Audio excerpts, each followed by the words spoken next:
आज हम पढ़ेंगे linear equations in two variable which is chapter 3 in your maths NCERT. तो बेटा what is linear equation in two variables? हाँ, linear equation का मतलब क्या होता है? लीनियर का मतलब पावर 1, डिग्री 1। तो हम यदि x ओनली लिखें, ओनली y लिखें, इसका मतलब इसकी पावर 1 है ना। और ये इक्वेशन है तो there will be some right hand side and left hand side. और टू वेरिएबल्स में है तो आपने 9th में स्टैंडर्ड फॉर्म पढ़ा था ax plus B Y plus C equal to 0। This is the standard form of linear equation in two variables. तो 9th में हमने क्या पढ़ा था? हमने a की इक्वेशन पढ़ी थी। x एंड y आपके क्या है? वेरिएबल है। और a b c क्या है? इनके coefficients. a b c are coefficients. किसके? a कोफिशिएंट है x का, b कोफिशिएंट है y का, और c को हम क्या कहते हैं? c is known as constant term.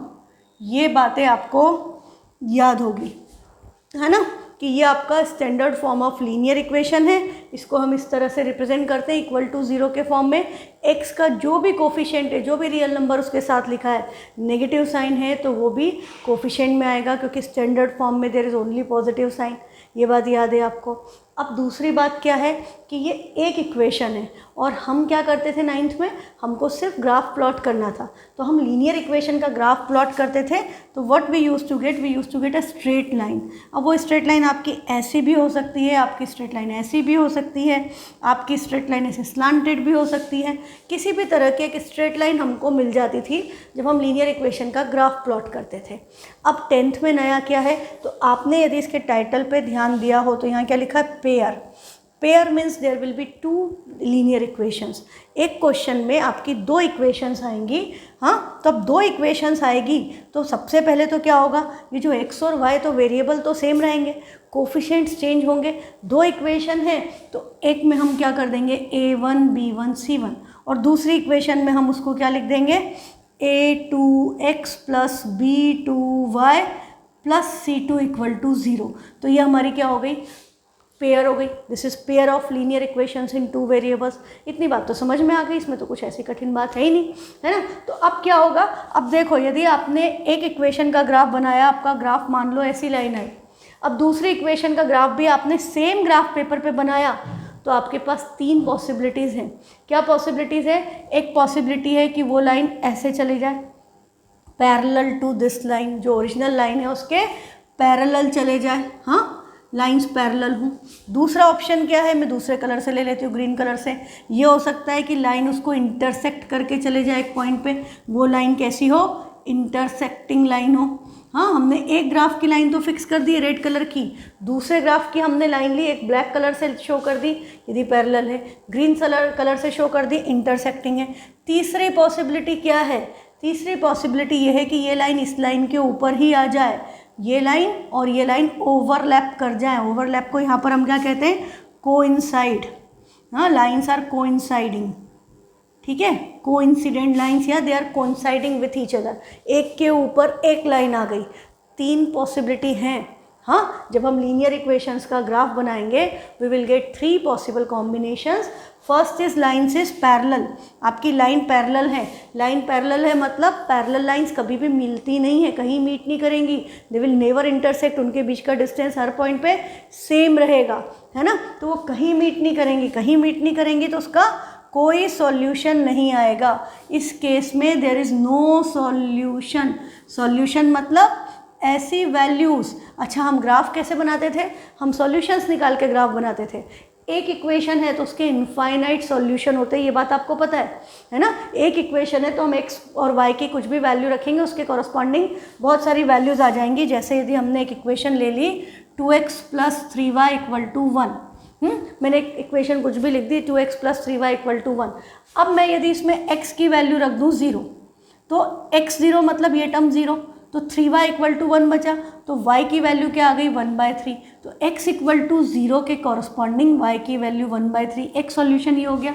मैं y भी तो 0 रख सकती थी। यदि मैं y 0 रख दूँ तो ये ख़त्म, तो x की वैल्यू क्या आएगी 1/2। तो सॉल्यूशन क्या आ गया, x 1/2 है, y 0 है। अब ये 0 रखना ज़रूरी थोड़ी है, हम x की वैल्यू 1 भी रख सकते हैं, 2 भी रख सकते हैं, या y की वैल्यू भी रख सकते हैं, आपकी मर्ज़ी। यदि आपने y की वैल्यू ले ली 1, हाँ y हमने सब्सटीट्यूट कर दिया 1, तो 2x plus 3 into 1 3 equal to 1। ये 3 उधर जाएगा, 1 minus 3 is -2, 2x equal to -2, तो आपकी x की वैल्यू क्या आ जाएगी -1। ये आपका क्या आ गया, थर्ड सॉल्यूशन। x -1 पे y की वैल्यू 1। हम हमेशा सॉल्यूशन कैसे रिप्रेजेंट करते हैं, 9th की कोऑर्डिनेट ज्योमेट्री x, y के फॉर्म में। पहले हमेशा x आता है, फिर y आता है। x कोऑर्डिनेट को हम एब्सिसा भी कहते हैं, y coordinate is also known as ordinate, है ना। वो सब बातें आपको याद होगी। तो ये आपका सिंपली x y के फॉर्म में लिखना है। तो आपको पता है हम x की कोई भी वैल्यू रखें या y की वैल्यू रखें, उसके कॉरस्पॉन्डिंग हमें एक और सॉल्यूशन मिलता जाएगा। तो एक ही इक्वेशन है तो उसके इनफाइनाइट सॉल्यूशंस है। इसीलिए तो हमको ग्राफ में लाइन मिल रही थी ना, स्ट्रेट लाइन। लाइन क्या है, कॉम्बिनेशन ऑफ पॉइंट्स। इस लाइन के ऊपर यदि हमने लाइन बनाई है तो इसके ऊपर बहुत सारे पॉइंट्स हैं, इनफाइनाइट पॉइंट्स। 2 पॉइंट के बीच में आपको पता है, 2 नंबर के बीच में infinite rational number, irrational number भी है ना, अपन को इंसर्ट करना आता है, 9th में सीखा था। तो ये बहुत सारे पॉइंट को हम ज्वाइन करेंगे तो we will get a line, इसीलिए हमें लाइन मिली थी। तो अब हमारे पास इसकी भी एक लाइन है, इस इक्वेशन की भी एक लाइन है, इस इक्वेशन की भी एक लाइन है। तो 3 पॉसिबिलिटीज़ हो गई, या तो लाइन्स इंटरसेक्ट करेंगी, या लाइन कोइंसाइड करेंगी, या लाइन पैरेलल रहेंगी, कभी मिलेंगी नहीं। तो भाई सॉल्यूशन क्या हुआ, इस केस में हमारा सॉल्यूशन क्या हुआ, इसके भी इनफाइनाइट सॉल्यूशन, इसके भी इनफाइनाइट सॉल्यूशन। तो हम सॉल्यूशन कब निकलता है हमारा, जब लाइंस इंटरसेक्ट करती हैं। यदि लाइंस इंटरसेक्ट करती है तो हमारा जो सॉल्यूशन आएगा वो सॉल्यूशन क्या होगा, जो ये पॉइंट है इसके कॉरस्पॉन्डिंग जो x और y की वैल्यू है, हाँ इस पॉइंट ऑफ इंटरसेक्शन जो है उसके कॉरस्पॉन्डिंग जो x और y की वैल्यू है, they will be the solution. और because they are intersecting at only 1 point, so it will have unique solution. जब लाइंस एक ही पॉइंट पे इंटरसेक्ट करती है तो हमारा सॉल्यूशन कैसा मिलेगा, एक ही सॉल्यूशन, उसको हम क्या कहते हैं, यूनिक सॉल्यूशन। ठीक है। और जब लाइंस इंटरसेक्ट ही नहीं करी, लाइंस पैरेलल है, कहीं नहीं मिल रही, तो कोई सॉल्यूशन मिलेगा ही नहीं, क्योंकि लाइन तो मिल ही नहीं रही एक दूसरे से, तो that is called no solution. ठीक है। तीसरा केस, जब लाइन के ऊपर ओवरलैप कर गई, कोइंसाइड कर गई, हमारी ये लाइन तो ये थी, हाँ हमारी इसी लाइन के ऊपर हमारी दूसरी लाइन भी आ गई, तो हम क्या बोलेंगे कि भाई लाइंस के ऊपर लाइन ओवरलैप कर गई, दोनों लाइन एक दूसरे के ऊपर ही लाई कर रही हैं, तो इसके जो सॉल्यूशन है, मतलब हम और सॉल्यूशन लें तो वो दोनों लाइन सेम लाइन ही है, basically they are not two different line, वो सेम लाइन ही बन रही है। तो इसका मतलब हर पॉइंट जो इसका सॉल्यूशन है वो उस लाइन का, ग्रीन लाइन का भी सॉल्यूशन है, जो ग्रीन लाइन का सॉल्यूशन है वो मैं इसकी इक्वेशन में रखूँगी तो येलो लाइन का भी आ जाएगा, तो उनके सारे सॉल्यूशन एक दूसरे के सॉल्यूशन है। और लाइन पे कितने पॉइंट्स होते हैं, इनफाइनाइट। तो उस केस में हम क्या कहते हैं कि इसके इक्वेशन के क्या हो गए, infinitely many solution, infinitely,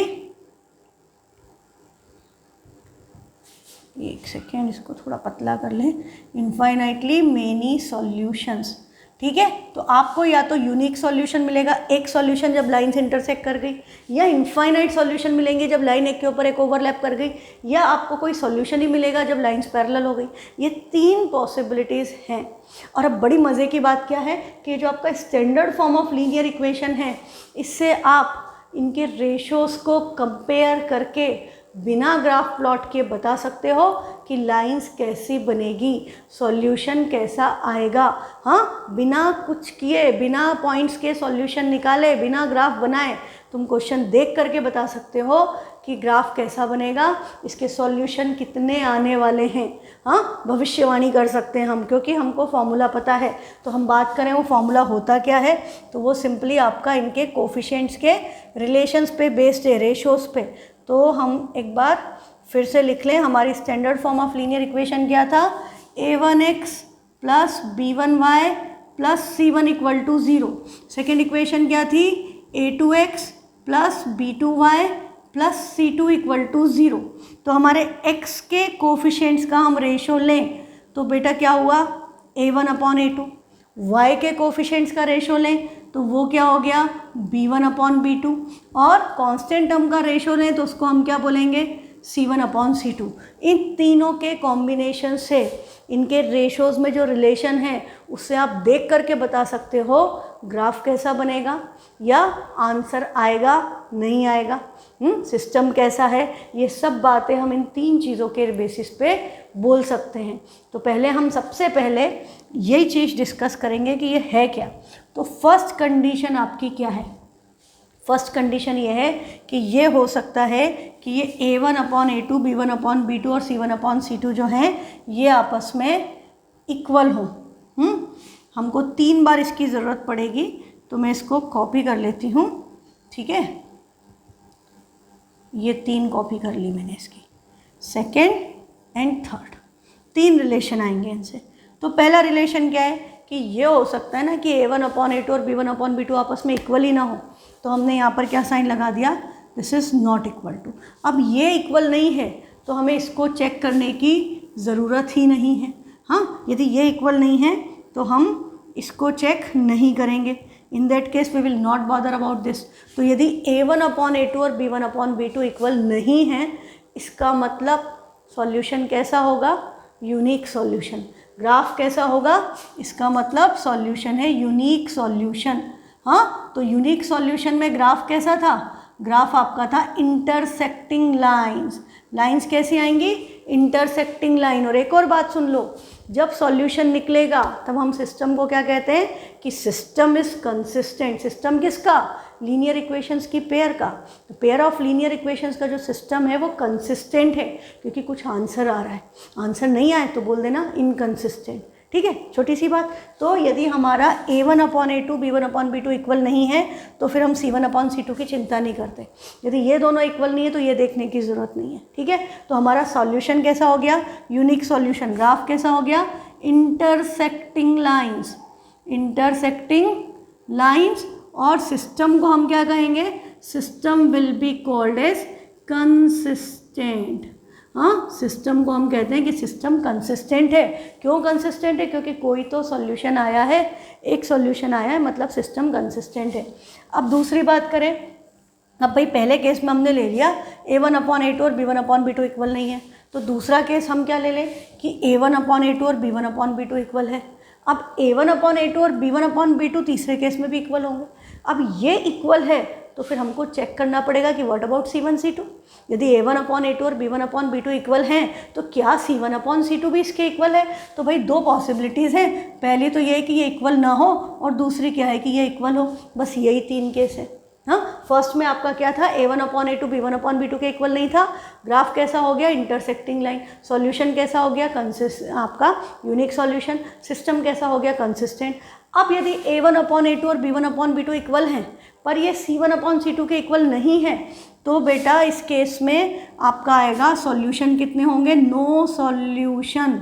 no solution होंगे मतलब ग्राफ कैसा होगा, पैरेलल लाइंस। हाँ, पैरेलल लाइंस बनेंगी। पैरेलल लाइंस बनेगी मतलब कोई सॉल्यूशन नहीं है, कोई सॉल्यूशन नहीं है, तो सिस्टम कैसा हो गया, सिस्टम आपका हो गया इनकंसिस्टेंट। हाँ, सिस्टम क्या कहलाएगा, इनकंसिस्टेंट, कि भाई इसका तो कोई आंसर ही नहीं निकलना। तीसरी कंडीशन क्या थी, A1/A2 B1/B2 तो इक्वल है और C1/C2 भी इसके इक्वल है। इस केस में हमारा सिस्टम क्या हो गया, अब आपको पता है, आपको हमने पहले बात कर ली थी, 3 ही पॉसिबिलिटीज़ हैं, तो नो सॉल्यूशन आ गया, यूनिक सॉल्यूशन आ गया, क्या बचा, इनफाइनाइटली मेनी सॉल्यूशन। क्योंकि लाइंस कैसी होंगी, ओवरलैप हो जाएंगी, तो इनफाइनाइटली मेनी सॉल्यूशन। और लाइंस कैसी हो गई, कोइंसिडेंट। हाँ, हम उसको कोइंसिडेंट कहते हैं, एक के ऊपर एक लाइन ओवरलैप कर जाएगी, कोइंसिडेंट लाइंस। और ग्राफ कैसा हो गया, सॉल्यूशन है, एक नहीं है, हजारों सॉल्यूशन है, बहुत सारे सॉल्यूशन है, तो सिस्टम क्या कहलाएगा, system will be called as consistent. ठीक है, ये सबसे इम्पॉर्टेंट बातें हैं, इस पर बेस्ड बहुत सारे क्वेश्चंस आपके आते हैं। ठीक है, तो ये बात बिल्कुल अच्छे से याद रखना, इस पे बेस्ड कंडीशंस बेस्ड क्वेश्चन आएंगे। हाँ, आपको पूछेंगे ग्राफ कैसा बनेगा, सिस्टम कैसा है, पैरेलल लाइन बनेगी कि इंटरसेक्टिंग है, सॉल्यूशन कितने हैं, तीनों बातों के बारे में पूछा जाता है। कंडीशंस पे बेस्ड क्वेश्चन आएंगे। सबसे पहले मैंने तुम्हें सबसे इम्पॉर्टेंट चीज़ बता दी। ठीक है, अब चलते हैं वापस हम आगे एनसीईआरटी में क्या लिखा है आपके। तो एनसीईआरटी में उन्होंने सबसे पहले क्या लिखा है कि भाई एक लड़की है अखिला, वो कहाँ चली गई, वो चली गई मेले में। वो गांव में मेले में चली गई। तो क्या हो गया मेले में चली गई तो मेले में चली गई। तो मेले में क्या है, बहुत सारी चीज़ें हैं।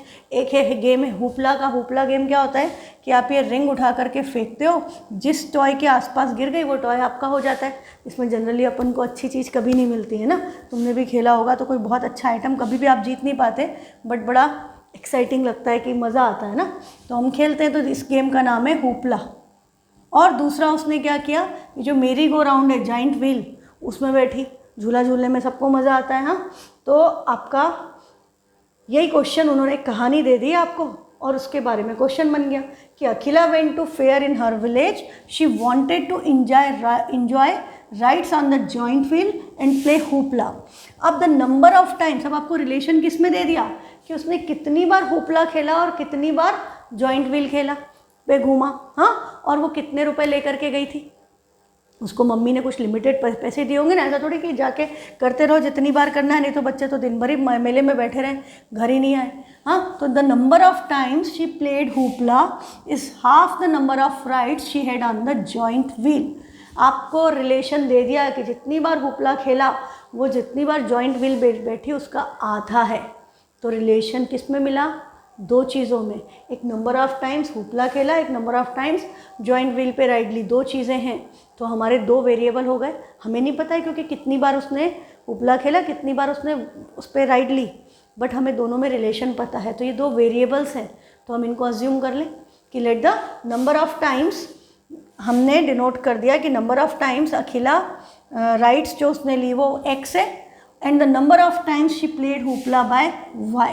हाँ, यदि उसने हुपला y टाइम्स खेला और राइड्स x टाइम ली, तो आपको क्या कह रहा है कि इनका रिलेशन क्या है, इनका रिलेशन है कि वो हाफ है। Number of times she played hoopla is half, half मतलब 1/2।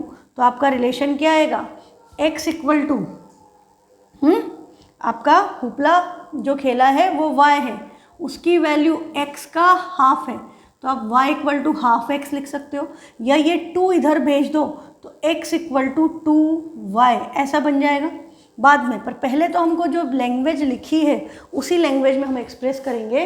तो number of times hoopla played is number of times ride taken का हाफ, तो y equal to half x। ठीक है, और लीनियर इक्वेशंस में बेटा इस साल वर्ड प्रॉब्लम्स बहुत सारी है। तो सबसे पहले अजम्पशन, जब भी वर्ड प्रॉब्लम है, अननोन चीज़ें हैं, हमें नहीं पता, आपको अज्यूम करना पड़ रहा है कि x क्या है y क्या है। 9th में ये डिफरेंट था, 9th में आपको दे देते थे कि टैक्सी फेयर को ये ले लो, डिस्टेंस ट्रेवल्ड को ये ले लो, है ना, वहाँ पर आपको सारी चीज़ें दे देते थे। यहाँ पर 10th में आपको ये स्टेटमेंट्स नहीं देंगे कि x किसको लेना है, y किसको लेना है, that has to be decided by you. तो यदि हमने फेयर में उसने हुपला कितनी बार खेला y लिया है और राइट्स वाले को x लिया है, तो y equal to half x, आपने इसको x लिया उसको y लिया, तो x equal to half y, equation बदल जाएगी, पर फाइनल आंसर सेम आएगा कि हुपला कितनी बार खेला और राइड कितनी बार ली, वो सेम आएगा, है ना, वो चेंज नहीं होगा किसी का भी। ठीक, तो y equal to half of x हो गई। अब दूसरी बात उसने क्या बोल रहा है कि ईच राइड कॉस्ट ₹3, जो जॉइंट व्हील है उसमें बैठने के 3 रुपये लगते हैं, and a game of hoopla cost ₹4, और हुपला खेलने के 4 रुपये लगते हैं। How would you find out the number of rides she had and how many times she played hoopla provided she spend 20 rupees. उसने टोटल खर्चा कितना किया, 20 रुपये। Total money she spend on both the games is 20 rupees. ठीक है, अब 20 rupees में आपको क्या पता है कि हुपला खेलने के तो 4 रुपये हैं, और हुपला कितनी बार खेला था उसने, y बार। तो यदि 2 बार खेलेगी तो 4 2 8 रुपीज़ देगी, 1 बार खेलेगी तो 4 रुपये देगी, 10 बार खेलेगी तो 4 10 40, 20 ही रुपये थे उसके पास। तो हमको क्या पता चल रहा है कि नंबर को उसकी कॉस्ट से मल्टीप्लाई कर दें। तो हमारी नंबर तो है y और कॉस्ट है 4, तो ये हो गया 4y। भाई राइड के 3 रुपीज़ हैं, कितनी राइड ली उसको भी मल्टीप्लाई करना पड़ेगा अमाउंट से, तो वो क्या हो गया 3x। तो ये हो गया आपका 3x, ये क्या हो गया, कितनी रुपए आपने राइड पे खर्च किए। 4y क्या है, अमाउंट पेड ऑन हुपला, और टोटल मिला करके, दोनों मिला करके उसके पास 20 ही रुपये हैं। तो इन दोनों का सम क्या होगा, 20। This will give you second equation, 3x plus 4y equal to 20। ये आपकी एनसीईआरटी में गिवन है। y equal to half x and 3x plus 4y equal to 20. This is how you frame linear equation in two variables. अब equation तो बन गई, answer कैसे आएगा? वही है। अच्छा, ये जो हमने एक्सप्रेस किया इसको हम क्या कहते हैं? Expressing the situation algebraically. Algebra के फॉर्म में लिख दिया ना आपने। अलजेब्रा में यही करते थे, एक्स वाई पोलिनोमियल टाइप बना लेते थे, है ना। और यह अलजेब्रा है क्योंकि अल्फ़ाबेट्स और नंबर्स का कॉम्बिनेशन, ठीक है। तो ये अलजेब्रिकली रिप्रेजेंट करने को आए सिचुएशन, इसका मतलब इस तरह से इक्वेशन बना करके छोड़ना है, ठीक। अभी ये स्टैंडर्ड फॉर्म में नहीं है। स्टैंडर्ड फॉर्म में इक्वेशन बनाते तो बेटा क्या करते हैं, हमने ये तो कंडीशन के हिसाब से कर दी, 2 इधर जाएगा तो 2y इक्वल टू एक्स, और स्टैंडर्ड फॉर्म क्या था? ax plus B Y plus C equal to 0। तो ये 2y हम इधर ले आए तो x minus 2y equal to 0। ये आपकी हो गई फर्स्ट इक्वेशन, और ये आपकी सेकेंड इक्वेशन है 3x plus 4y minus 20 equal to 0।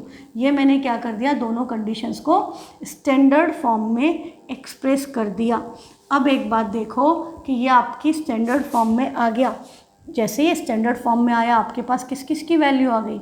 a1, a2, b1, b2, c1, c2। और अभी हमने बात की थी कि अभी हम देख करके बता सकते हैं कि आंसर आएगा कि नहीं आएगा, ग्राफ कैसा आएगा।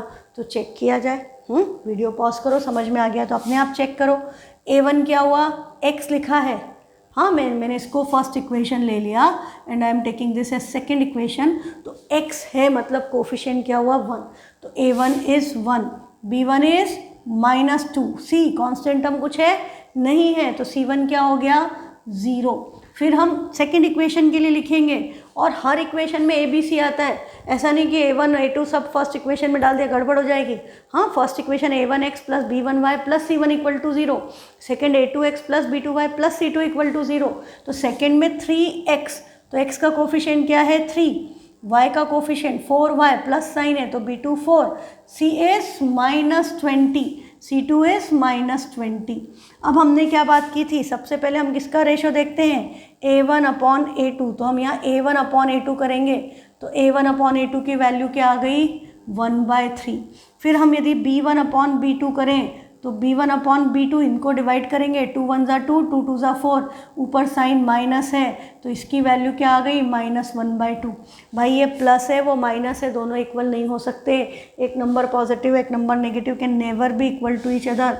तो 1/3 इज़ नॉट इक्वल टू -1/2। क्या बता रहा है ये? कि a1 अपॉन a2 और b1 अपॉन b2 इक्वल नहीं है। इक्वल नहीं है तो c1 अपॉन c2 के लिए चिंता ही नहीं करनी है। अब ये इक्वल नहीं है मतलब यूनिक सॉल्यूशन। यूनिक सॉल्यूशन मतलब ग्राफ कैसा आएगा? Intersecting lines, lines will be intersecting at one point, है ना। ये बात आपको याद आ जाना चाहिए। और लाइंस इंटरसेक्ट कर रही है एक पॉइंट पे तो एक सॉल्यूशन है, एक सॉल्यूशन है तो सिस्टम कैसा हो गया? कंसिस्टेंट। System is consistent. ये सब बातें याद रखना। हाँ, मैं पहले दिन से ही इसलिए आपके दिमाग में सारी चीज़ें साथ में डाल रही हूँ, ठीक। तो ये आपको पता चल गया कि ग्राफ कैसा आएगा? Intersecting line. फर्स्ट क्लास, इतना काम हो गया। अब हमको क्या करना पड़ेगा? अब हमको यदि इसको ग्राफिकली या बोला ज्योमेट्रिकली रिप्रेजेंट करो तो we need to plot the graph, है ना। सॉल्यूशन हम दूसरी मेथड से भी निकाल सकते हैं। इस साल हम वही सीखेंगे। हमने लास्ट ईयर हमने सिर्फ ग्राफ सीखा था, इस साल आप सीखोगे substitution, elimination, cross multiplication. There are 4 methods to solve a pair of linear equations in 2 variable. They are graphically, substitution, elimination and cross multiplication. 9th में आपको उन्होंने सिर्फ ग्राफ सिखाया था, पर हमने पॉलिनोमियल्स के बहुत सारे क्वेश्चन जब रिमाइंडर वाले किए थे तो हमने सब्स्टिट्यूशन और एलिमिनेशन यूज़ किया था, है ना। अभी ट्रिग्नोमेट्री में भी हमने सब्स्टिट्यूशन और एलिमिनेशन यूज़ किया है। जो आपके sin a plus B equal to 90 half वाले जो टाइप के क्वेश्चन थे 8.3 में, उसमें हमने एलिमिनेशन यूज़ किया है। हाँ, तो आपको आता है। That is not new thing for you, but अभी हम ज़्यादा डिटेल में करेंगे because we are learning linear equations. तो ये बातें आपको इसको देख करके पता चल गई, ठीक। तो अब हम देखें कि अब हम इसका केस का सॉल्यूशंस निकालें। तो हमारी इक्वेशन में हमारा x minus 2y equal to 0 है। हाँ, तो x minus 2y equal to 0 है, तो आप इसको simply x equal to 2y लिख दो। तो आपको सॉल्यूशन लेना आसान होगा। अभी आपको पता है कि ग्राफ बनाने के लिए ग्राफ कैसा बनेगा, स्ट्रेट लाइन। लाइन कैसे बनती है, कम से कम 2 पॉइंट ज्वाइन करके। क्यों, क्योंकि एक पॉइंट से तो इनफाइनाइट, एक पॉइंट बनाया तो उससे तो इनफाइनाइट लाइंस पास होती है एक पॉइंट से, पर 2 पॉइंट से यूनिक लाइन पास होती है ना। दोनों से इनफाइनाइट लाइंस जा रही है, पर दोनों से पास होने वाली लाइन एक यूनिक लाइन होती है। तो हमें कम से कम 2 सॉल्यूशन निकालने हैं। इट इज़ एडवाइजेबल कि आप 3 निकालो, बट 2 सॉल्यूशन मिनिमम रिक्वायर्ड है to draw the graph of linear equation to make a straight line. तो अब हम इसके सॉल्यूशन लें। तो फर्स्ट हमने y की वैल्यू यदि 0 ले ली तो x की वैल्यू भी क्या आएगी, 2 × 0 0 आ जाएगी। सेकेंड सॉल्यूशन के लिए यदि मैंने y की वैल्यू 1 ले ली तो x की वैल्यू क्या होगी, 2 × 1 = 2। यदि मैंने थर्ड सॉल्यूशन भी ले लिया कि मैंने y की वैल्यू 2 ले ली तो x की वैल्यू क्या हो जाएगी, 2 × 2 = 4। और आपको पता है कि आपको इसको क्या करना पड़ता है, इसको टेबुलर फॉर्म में एक्सप्रेस करना पड़ता है ना। तो हम क्या करेंगे, we will draw a table, और पहले हमेशा x नीचे y। जो भी सॉल्यूशन है कॉलम फॉर्म में x 0 है, y 0 है, x 2 है, y 1 है, पहले x फिर y, 4 2, ये 3 सॉल्यूशन आ गए। किस इक्वेशन के सॉल्यूशन है वो भी हम यहाँ पर मेंशन कर दें, x = 2y। फर्स्ट इक्वेशन का काम फिनिश। अब let's move to the second equation. अब सेकेंड इक्वेशन जो है उसमें थोड़ा सा आपको दिमाग का इस्तेमाल करना पड़ेगा।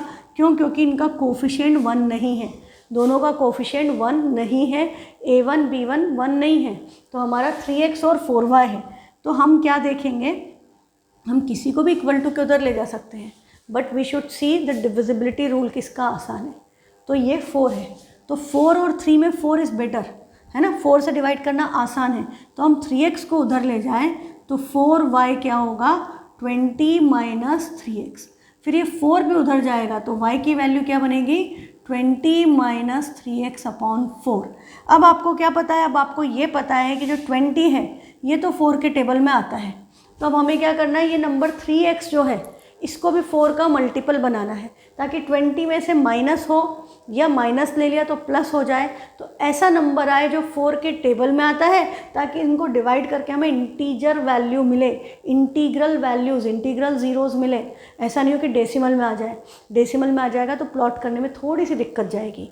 तो इट इज़ एडवाइजेबल कि हम वैल्यूज़ ऐसी सिलेक्ट करें, सोच समझ के वैल्यू सिलेक्ट करें, ताकि हमारी जो वैल्यूज़ आएँ वो डेसिमल में ना आए।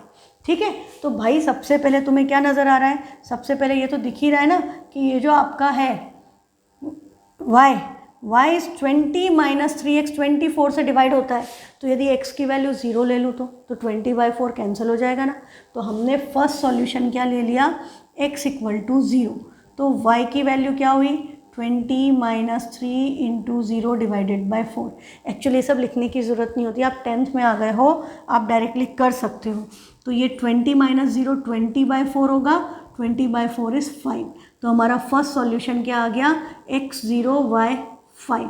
सेकेंड सॉल्यूशन के लिए अभी मैंने आपको क्या बताया था, ऐसी वैल्यूज़ 3 की, हाँ x की ऐसी वैल्यूज़ लें जो 3 से मल्टीप्लाई करके 4 के टेबल में आती हो। तो 3 2 = 6, 3 3 = 9, 3 4 = 12, 4 3 के टेबल, 3 4 = 12, 12 आता है हाँ 4 के टेबल में। तो हमने क्या किया, अब हमने x की वैल्यू ले ली 4, सेकेंड सॉल्यूशन के लिए x ले लिया 4। तो y क्या होगा, 20 - 3 4 = 12/4, 20 - 12 इज़ 8, 8/4 क्या आ गया, 2। तो हमारा सेकेंड सॉल्यूशन आ गया है x 4 है, y की वैल्यू 2। 2 सॉल्यूशन सफिशिएंट है, यदि आपने कोई मिस्टेक नहीं की तो 2 सॉल्यूशन सफिशिएंट है। बट यदि आपको और सॉल्यूशन चाहिए तो डेफिनेटली आप ले सकते हो। हाँ, अभी 9th में हमको बोलते थे find 3 solution, find 4 solution, 10th में नहीं बोलेंगे। 10th में क्योंकि बहुत सारे वर्ड प्रॉब्लम्स है, वैरायटी ऑफ वर्ड प्रॉब्लम्स है आपके पास लीनियर इक्वेशन में, and there are total 95 questions. There are 7 exercises in linear equations and total 95 questions. जो पार्ट्स हैं उनको भी मैंने काउंट कर लिया, क्योंकि हर पार्ट इम्पॉर्टेंट है। वो फर्स्ट में 5 दे दिए, सेकेंड करके 6 क्वेश्चन दे दिए, इस तरह से। तो टोटल 95 क्वेश्चन है बेटा। अब देखो, अब हमें एक और सॉल्यूशन निकाल लेते हैं अपन। हाँ, तो अब अभी आपको बात की कि भाई 3 को ऐसे नंबर से मल्टीप्लाई करो कि 4 का मल्टीपल आ जाए। तो 3 2 = 6, 3 3 = 9, 3 4 = 12, 3 5 = 15, 3 6 18, 18 नहीं आएगा 4 के टेबल में, 3 9 3 6 3 7 21, 3 8 24, 24 आएगा। तो अब हमने x की वैल्यू ले ली 8, तो y क्या हो गया 20 माइनस 3 8 24/4 -4/4, वैल्यू क्या आ गई -1। तो हमारा थर्ड सॉल्यूशन क्या आ गया 8, -1। पर प्लॉटिंग के लिए हमेशा अच्छा क्या रहता है कि we should draw a table. तो हमारी फर्स्ट टेबल ये बनी हुई है। अब हम सेकेंड टेबल भी यहीं पर बना लें। सेकेंड इक्वेशन की हमारी x और y की वैल्यूज़, हमने फर्स्ट सॉल्यूशन क्या लिया था, x लिया था 0, y की वैल्यू आ गई 5। सेकेंड में हमने x को लिया था 4, y की वैल्यू हमारी आ गई थी 2। और थर्ड सॉल्यूशन में हमने x लिया था 8 और y था -1। x इक्वल टू 8 पे y की वैल्यू -1। किस इक्वेशन का ये है 3x plus 4y equal to 20। ये आपकी इक्वेशन है, ठीक है। अब हमको इसका ग्राफ प्लॉट करना है, तो हम क्या करेंगे, we need a graph paper. हाँ, तो अब हमको ग्राफ पेपर चाहिए। तो okay, I will keep this solutions at this point and let's take a graph. ठीक है, तो ये आ गया ग्राफ पेपर।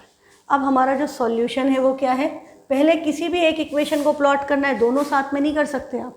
दोनों प्लॉट कर दिए पॉइंट्स आपने तो आप कंफ्यूज हो जाओगे कि किसको किससे ज्वाइन करना है, गड़बड़ हो जाएगी। तो पहले किसी भी एक इक्वेशन पहली वाली ज्वाइन कर दें।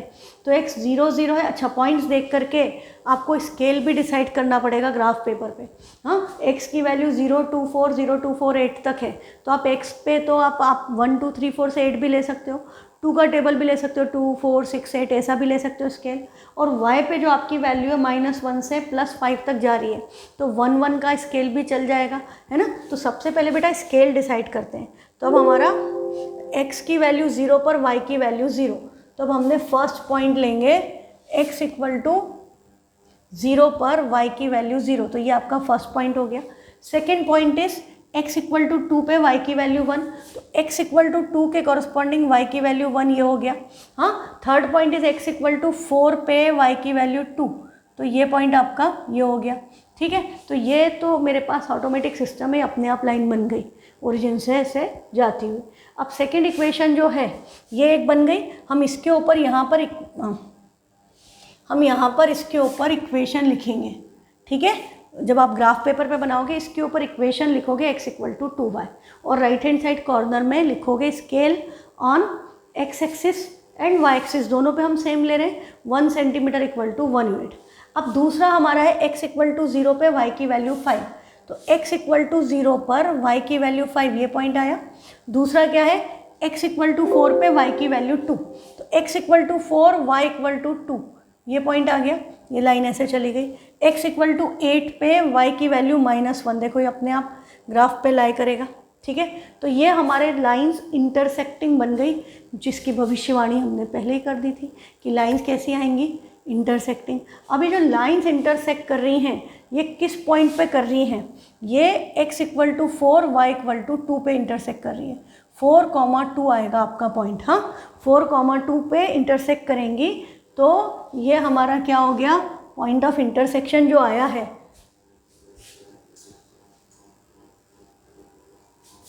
अच्छा, ओके, x इक्वल टू 4,2 जो आपका पॉइंट ऑफ इंटरसेक्शन आया है, यहाँ पे 4 और यहाँ पर 2, तो ये जो है आपकी वैल्यू हुई यूनिक वैल्यू, मतलब x की वैल्यू 4 y की वैल्यू 2, ये आपका यूनिक सॉल्यूशन आ गया।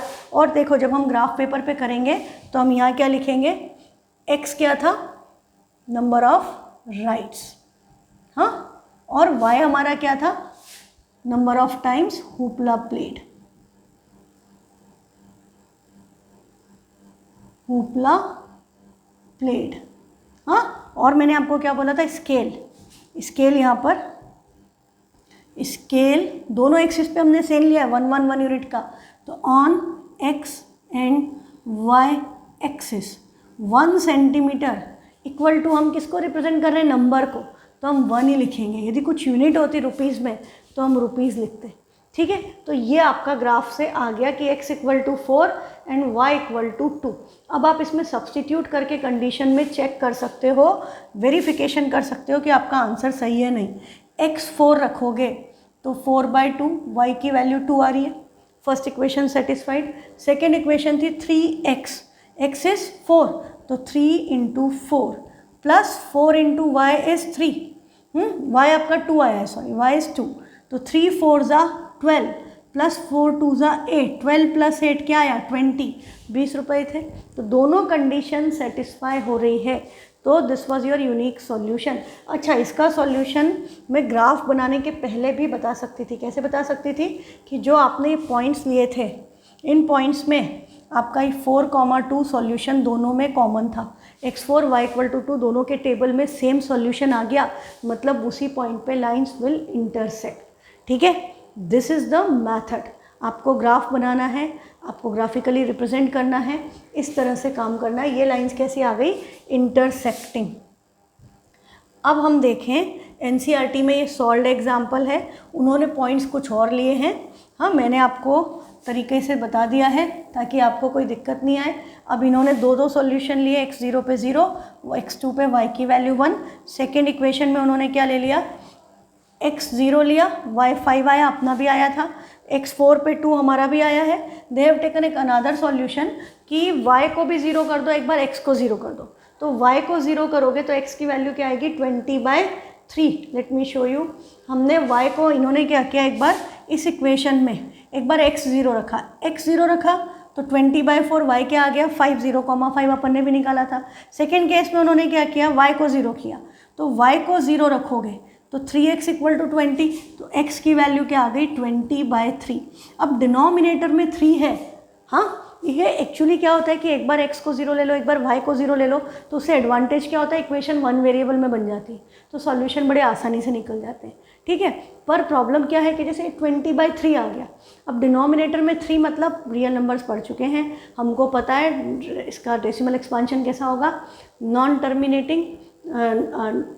टर्मिनेटिंग रिपीट होगा। आपका 6.6666 कैसे रिप्रेजेंट करोगे, ग्राफ पे दिक्कत जाएगी, तो इसलिए कोशिश करो कि ऐसी वैल्यूज़ ना लो।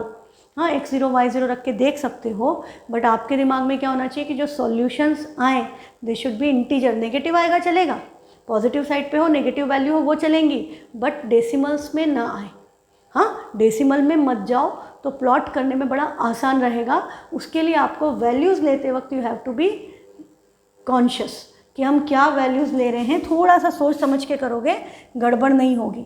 अब इन्होंने इसको प्लॉट किया, ये इन्होंने ग्राफ प्लॉट किया, देखो इस पे इक्वेशंस लिखी दोनों पे, नहीं तो पता नहीं चलेगा ना कौन सी इक्वेशन का कौन सा ग्राफ है टीचर को, इसलिए आप ढंग से दोनों पे इक्वेशन रिप्रेजेंट करनी है।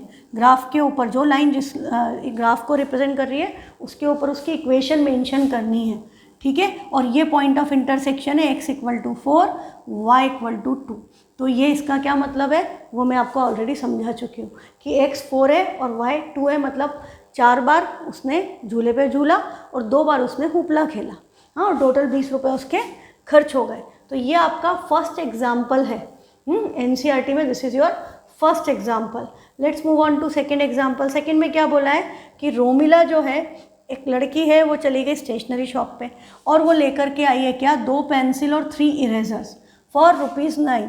उसने 2 पेंसिल और 3 इरेज़र खरीद लिए 9 रुपये के। अब क्या होता है, ऑब्वियसली वो बच्चे स्कूल लेकर के आते हैं नई चीज़ें, फ्रेंड्स देखते हैं, उनको लगता है अरे मेरे को भी चाहिए, कहाँ से लाई, फिर वो भी खरीद लाएंगे। तो ऐसे ही हुआ कि उसकी सोनाली ने देखा और सोनाली भी जा कर के उसी शॉप से खरीद लाई 4 पेंसिल और 6 इरेज़र सेम काइंड के 18 रुपये में। अब आपको क्या बोल रहा है, represent this situation algebraically. Algebraically मतलब पता है तुम्हें, स्टैंडर्ड फॉर्म में। एंड ग्राफिकली मतलब क्या करना है, इसका ग्राफ प्लॉट करना है। तो अब हम इसको रिप्रेजेंट करेंगे, तो सबसे पहले आपको वर्ड प्रॉब्लम में क्या करना है, एजम्पशन। तो बेटा एक सबसे कॉमन प्रॉब्लम मैं बता दूं, क्या खरीदा उन्होंने, पेंसिल और इरेज़र, और कितने रुपए में कॉस्ट दी है। तो हम क्या लिखेंगे, let the cost price of 1 pencil is ₹X and 1 eraser equal to ₹Y। X rupees का एक पेंसिल एक इरेज़र, ऐसा मत लिखना let the pencil be x and pen be y, eraser be y. Generally बच्चे क्या करते हैं, ऐसे लिख देते हैं let the pencil be x. Pencil be x का क्या मतलब है? That is a meaningless sentence कि पेंसिल एक्स है और इरेजर वाई है। क्या मतलब? पेंसिल का नाम एक्स है और इरेजर का नाम वाई है। इसमें कॉस्ट प्राइस का तो कहीं जिक्र नहीं हुआ। हाँ, यह नंबर है तो नंबर ऑफ पेंसिल्स भी एक्स, यहाँ पेन नंबर दिया हुआ है, हमको कॉस्ट प्राइस निकालनी है। क्वेश्चन में निकालना क्या है वो क्वेश्चन से ही पता चल जाता है। हाँ, आपको यहाँ पर बोला नहीं है इन्होंने, बट आपको क्या निकालना होगा? कॉस्ट प्राइस कि एक पेंसिल कितने की, एक इरेजर कितने का। तो ये बात ध्यान रखो पहले ही दिन कि आपको ये चीज़ें ढंग से सिस्टमेटिक। सबसे पहले वर्ड प्रॉब्लम में स्टेटमेंट शुड बी देयर कि एक्स और वाई अज्यूम किसको किया है। तो let the cost price of one pencil is rupees x and one eraser is rupees y. तो फर्स्ट कंडीशन में आपका रोमिला के केस में इक्वेशन क्या बन गई? रोमिला ने कितनी पेंसिल खरीदी थी? 2। तो एक पेंसिल एक्स रुपीज़ की है तो 2 कितने की हो गई? 2x। एंड 3 इरेजर, एक इरेजर वाई का है तो 3 इरेजर कितने के हो गए? 3y। और टोटल उसने कितने रुपए पे किए? 9 rupees. So this is equal to 9। This is your equation number 1। फिर सोनाली ने सेकेंड केस में, हाँ, अकॉर्डिंग टू क्वेश्चन रोमिला के केस में ये इक्वेशन हो गई। सोनाली के केस में 4 पेंसिल। हाँ, ये भी ध्यान रखना, कई बार उल्टा भी दे सकते हैं कि पहले इरेजर दे दे फिर पेंसिल दे दे, तो आपके एक्स और वाई इंटरचेंज मत कर देना। यदि यहाँ 6 इरेजर पहले लिखा हो, 4 पेंसिल बाद में, तो आपने पेंसिल को एक्स लिया है, पेंसिल की प्राइस एक्स है, इरेजर की प्राइस वाई है, तो इसमें गड़बड़ नहीं होनी चाहिए। हाँ, तो ये आपका क्या हो गया? 4x and 6y। और कितने रुपए लगे? 18 rupees. This is your equation number 2। Now can you tell me कि ग्राफ कैसा बनेगा, सॉल्यूशन कैसे आएंगे, सिस्टम कैसा है? हाँ, कैसे देखेंगे? A1 A2 B1 B2 C1 C2, focus on that. A1 क्या है? 2, B1 क्या है? 3, C1 क्या है? अच्छा, ये इक्वल टू 9 है। हम स्टैंडर्ड फॉर्म में इसको इधर लाते हैं तो -9 इक्वल टू 0 बनता। और यदि हमने इक्वल टू के फॉर्म में C1 की वैल्यू 9 लिख ली तो लिख सकते हैं, पर यह ध्यान रखना कि सेकंड इक्वेशन में भी इक्वल टू C2 होना चाहिए। वो C2 plus C2 equal to 0 नहीं होना चाहिए, दोनों सेम साइड पे हों तो रेशो में माइनस माइनस कैंसिल हो जाएंगे, है ना? ये बात ध्यान रखना। अब आपकी सेकंड इक्वेशन में A2 क्या है? 4, B2 इज 6 एंड C2 की वैल्यू क्या है? 18। ये 9, ये 18, 9/18 करेंगे 1/2। मैं इन दोनों को इधर लाती तो ये -9 -18, -9 अपॉन -18 भी 1/2 आता। तो दोनों उधर हैं इक्वल टू के उस साइड CC, तो चलेगा। या तो दोनों इक्वल टू 0 के फॉर्म में होना चाहिए या equal to C1 equal to C2 के फॉर्म में। ठीक है, ये बात बिल्कुल अच्छे से समझ जाओ। अब हमने A1 अपॉन A2 निकाला तो 2/4 कैंसिल होके क्या आया? 1/2। Let's calculate B1 upon B2। तो B1 अपॉन B2 क्या है? 3/6। इसकी वैल्यू भी क्या आ गई? 1/2। A1 upon A2 B1 upon B2 equal है तो क्या करना पड़ेगा? C1/C2 भी चेक करना पड़ेगा। और ये तो हमने पहले डिस्कस कर लिया था कि C1 अपॉन C2 की वैल्यू 9/18 मतलब 1/2 आ गई। तो ये तो बड़ा अच्छा वाला क्वेश्चन हो गया। ये क्या हो गया? A1 upon A2 B1 upon B2 और C1 अपॉन C2 सारे इक्वल हो गए। ये तो मुझे याद है किसी एक में इक्वल आते थे, पर कंडीशन क्या थी? कंडीशन थी इनफाइनाइटली मेनी सॉल्यूशन। ग्राफ कैसा था? कोइंसिडेंट लाइन, लाइन के ऊपर लाइन आएगी। हाँ, और सॉल्यूशन है तो सिस्टम कैसा है? कंसिस्टेंट। तीनों बातें याद रखें कि सबका रेशो इक्वल है। A1 upon A2 B1 upon B2 C1 upon C2 सब एक दूसरे के इक्वल है तो ग्राफ हुआ coinciding lines, coincident line, line एक के ऊपर एक ओवरलैप होगी। सॉल्यूशन है तो सिस्टम हुआ कंसिस्टेंट। और सॉल्यूशन कितने? हर पॉइंट सॉल्यूशन है। लाइन पे लाइन ओवरलैप हो गई तो इनफाइनाइट सॉल्यूशन है, क्योंकि लाइन पे तो इनफाइनाइट पॉइंट्स है, तो इनफाइनाइटली मेनी सॉल्यूशंस। ठीक है, तो इसका ग्राफ बनाएंगे तो कैसा बनेगा? लाइन के ऊपर लाइन आएगी। देखो, इसका बड़ा इंटरेस्टिंग एक बात और यहीं पे डिस्कस कर लेते हैं। ये जो इक्वेशन है, आप यदि ध्यान दो, आप फर्स्ट इक्वेशन को 2 से मल्टीप्लाई कर दो, 2 2 ज़ा 4, 2 3 ज़ा 6, 9 2 ज़ा 18। सेकेंड इक्वेशन फर्स्ट इक्वेशन को किसी नंबर से मल्टीप्लाई करके मिल रही है, या सेकेंड इक्वेशन को 2 से डिवाइड कर देते वो फर्स्ट में कन्वर्ट हो जाती।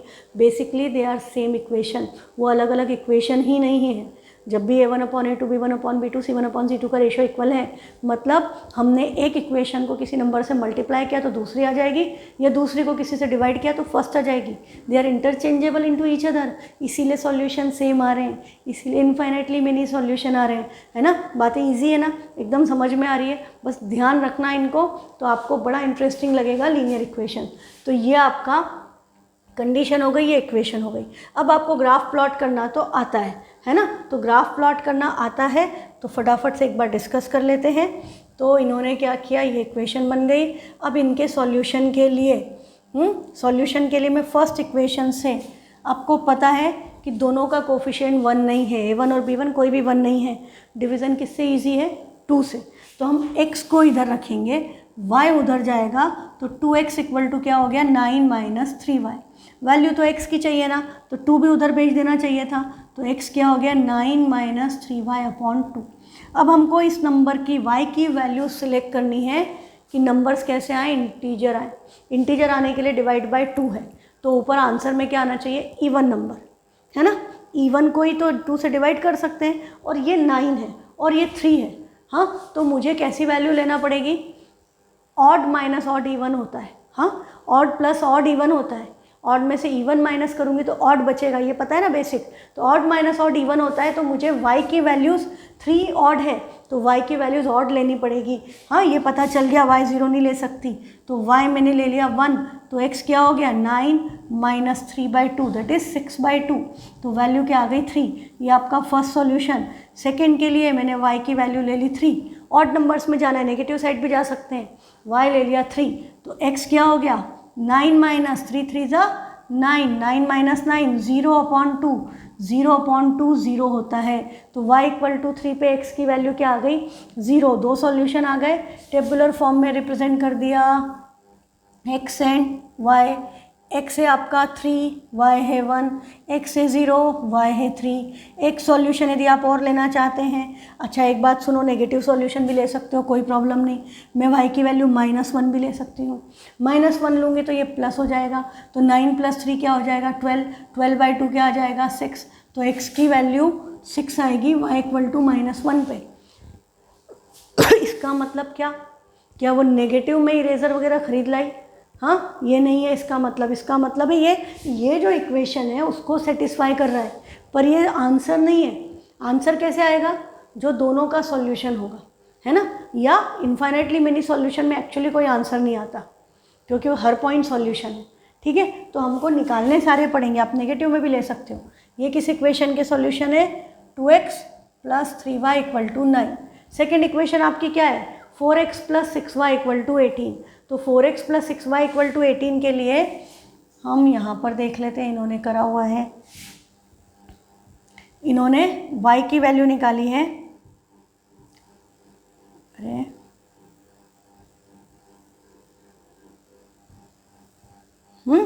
तो y की वैल्यू लेने के लिए 18 - 4x/6 हो गया।